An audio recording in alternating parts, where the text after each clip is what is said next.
विश्वास है कि हमारे देश की आर्थिक, राजनीतिक तथा सामाजिक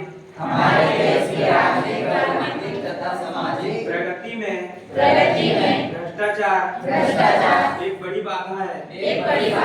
मेरा विश्वास है कि भ्रष्टाचार का उन्मूलन करने के लिए सभी संबंधित पक्षों जैसे नागरिकों को तथा निजी क्षेत्र को एक साथ मिलाकर कार्य करने की आवश्यकता है।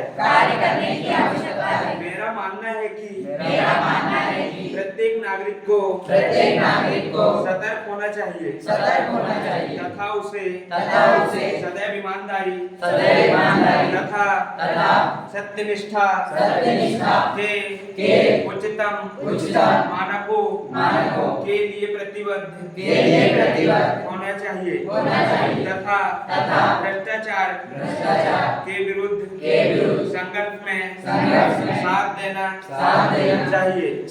अतः मैं प्रतिज्ञा करता हूँ कि जीवन के सभी क्षेत्रों में ईमानदारी तथा कानून के नियमों का पालन करूंगा, ना तो रिश्वत लूंगा ना ही लेने दूंगा। सभी कार्य ईमानदारी तथा पारदर्शी नीति से करूंगा। जनहित में कार्य करूंगा।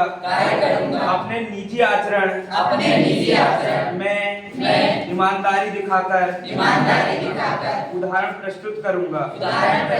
भ्रष्टाचार की किसी घटना की रिपोर्ट उचित एजेंसी को दूंगा। धन्यवाद।